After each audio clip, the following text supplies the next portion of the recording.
2013 সালের 5 মে রাজধানীর মতিঝিলে শাপলা চত্বরে নিহতদের লাশ বিজিবির 3টি গাড়ি বোঝাই করে অজ্ঞাত স্থানে সরিয়ে নেওয়া হয়েছিল। ব্রাহ্মণবাড়িয়া থেকে সে রাতে হেফাজতের কর্মসূচিতে যোগ দেয়া প্রত্যক্ষদর্শী স্বপন সরকারের বর্ণনায় উঠে এসেছে এমন চাঞ্চল্যকর তথ্য। জিটিভিকে দেয়া এক সাক্ষাৎকারে তিনি আরও জানান, বিজিবির পোশাকে ওই রাতে অভিযানের সময় অনেককে হিন্দিতে কথা বলতে শুনেছেন তিনি। শাপলা চত্বরের ওই সমাবেশের পর থেকে গ্রেফতার এড়াতে পালিয়ে বেড়ান তিনি। তবে আইনশৃঙ্খলা বাহিনীর পরিচয়ে তার ছোট ভাইকে ধরে নিয়ে যাওয়া হয়। আজও তার হদিস মেলেনি বলে জানান স্বপন। আরও জানাচ্ছেন মহসিন কবির। 2013 সালের 5 মে রাজধানীর শাপলা চত্বরের গণহত্যা নিয়ে জিটিভিতে গত মার্চ মাসে ভয়াল শাপলা চত্বর প্রতিবেদনটি প্রকাশের পর আমাদের সঙ্গে যোগাযোগ করেন স্বপন সরকার নামের এক ব্যক্তি। ব্রাহ্মণবাড়িয়া সদর থানার বজলিশপুর ইউনিয়ন থেকে সে সময় হেফাজতের সমাবেশে যোগ দিতে ঢাকায় আসেন তিনি। 2টার দিকে পৌঁছাইবার পরে এখানে সমাবেশ পুরা চালু হয়ে গেছে গা। এখানে 13 দফা দাবি ছিল। আমাদের কাছে সেই রাতের ভয়ঙ্কর অভিজ্ঞতার কথা তুলে ধরেন স্বপন। এবার 5 মিনিট আগে হঠাৎ করে পুরা শাপলা চত্বর স্তব্ধ, লাইট অফ করে শুধু ফায়ার আর ফায়ার। কোনো দিকে যে বের হয়ে যাবে কেউ এরকম না, সবাই দৌড়ের ভিতরে আছে। টোটাল 15 থেকে 16 মিনিট হয়েছে, 16 মিনিটের ভিতরে সব চাপা। এক পর্যায়ে পুলিশের নির্বিচার গুলি থেকে বাঁচতে শুয়ে পড়েন তিনি। এ সময় বিজিবির পোশাকে থাকা কয়েকজনকে হিন্দি ভাষায় কথা বলতে শোনেন স্বপন। নিচে শুয়া পড়ার পর দেখা গেছে অনেকের উপরে পড়ছে, হে রক্ত রঞ্জিত, হে গুলি খাইছে, মনে করেন হে দাফাইতেছে। গুলি বন্ধ হওয়ার পরে দেখা গেছে কি আপনার এখানে কিছু কথা শুনতেছি অন্যরকম কথা, যেমন মনে করেন আপনার পার্শ্ববর্তী একটা দেশের ভাষা, মানে বহুত ইধার হো রা হে আবি বানকারো, ঠিক আছে, ইধার সে নিকাল যাও বহুত হওয়া। স্বপন দৌড়ে নটরডেম কলেজের দিকে ছুটে যান। যাওয়ার সময় বিজিবির সদস্যদের বহনকারী 3টি বড় ট্রাকে নিহতদের লাশ তুলতে দেখতে পান তিনি। লাশ বহনকারী গাড়িগুলো থেকে তখন অঝরে রক্ত ঝরছিল।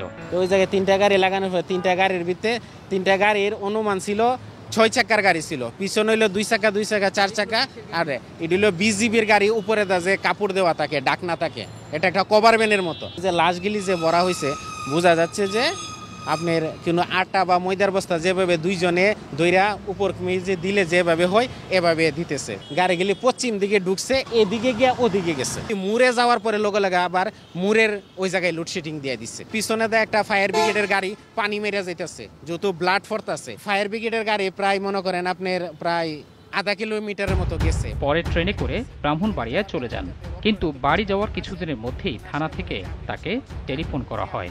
এর কদিন পর ঢাকা থেকে একটি গোয়েন্দা সংস্থার পক্ষ থেকেও তাকে টেলিফোন করা হয়। বলতেছে যে আমি ঢাকা ডিজিএফআই অফিসতে বলছি, হেফাজতের মারামারির সময় আপনি কই আছিলেন, কি করতেন, ঠিক আছে, আপনি ডিটেল সব আছে। পরবর্তীতে আমি ওই সিমটা পাল্টার পরে ওই জায়গাতে আমি মনে করি আবার নারায়ণগঞ্জে চলে যাই।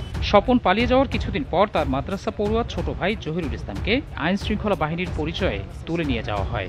দীর্ঘ 12টি বছর পেরিয়ে গেলেও আজও জহিরের সন্ধান মেলেনি। 27 দিন ফোন দিছে, আম্মা আমি আসতে 2 দিন দেরি হতে পারবো। ঈদের পরের দিন হঠাৎ করে আমার ওয়াইফের মোবাইলে একটা ফোন যায়, বলে ভাবি আমি আসতে সময় লাগবো, আমি এক জায়গায় যাচ্ছি। এতটুক কথার পরে total switch off. A of আজও পর্যন্ত অফ। সে আজও পর্যন্ত কি জীবিত আছে না মারা গেছে নাকি কি আছে, কি অবস্থা, মানে সে লোকে কি ঘটনা ঘটছে আজও পর্যন্ত এটা আমি বলতে পারবো না। 2013 সালের 5 মে শাপলা চত্বরের অভিযানে কমপক্ষে 300 জন হেফাজত কর্মী নিহতের বিষয়টি উঠে এসেছে জিটিভির অনুসন্ধানে। এর মধ্যে মানবাধিকার সংগঠন অধিকার এবং হেফাজতে ইসলামের তালিকায় কমপক্ষে 90 জনের নাম পরিচয় নিশ্চিত হওয়া গেছে, যাদের দাফন কাফনের সুযোগ পেয়েছে স্বজনরা। যারা লাশ পায়নি তারা তাদের স্বজন যে নিখোঁজ হয়েছে সেটার জন্য একটা জিডি করা, সেটা প্রশ্নই ওঠে না। তাহলে সেই পরিবারের পর একটা নির্যাতন নিপীড়ন নেমে আসতো। যারা ইসলামিস্ট একটা কমিউনিটিকে নিশ্চিহ্ন করার জন্য যেই অপারেশন চালানো হয়েছিল এটা গণহত্যার মধ্যেই পড়ে। ওই তালিকার বাইরে জিটিভির অনুসন্ধানে আঞ্জুমান মুফিদুল ইসলাম থেকে পাওয়া নথিতে নাম পরিচয়হীন অন্তত 229টি বেওয়ারিশ লাশ কোথায় দাফন করা হয়েছে সে বিষয়ে কিছুই জানা নেই বলে দাবি করেছে সংস্থাটি। ওই অকারেন্সের পরে যে লাশ আসছে ওগুলা কি মর্গ হয়ে আসছে কি না এটা আমি জানি না, মর্গের বাইরে তো আমরা যেতে পারি না।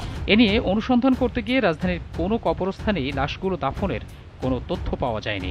এদিকে জিটিভিতে প্রচারিত প্রতিবেদনে নিহতের স্বজনরা অভিযোগ করেন, গুলিবিদ্ধ হেফাজত কর্মীদের অনেকেই পরে হাসপাতাল কিংবা অন্যত্র মারা যান, কিন্তু সেসব লাশ স্বজনদের দিতে অস্বীকার করা কিংবা ছিনিয়ে নেওয়ার চেষ্টা করেছিল পুলিশ।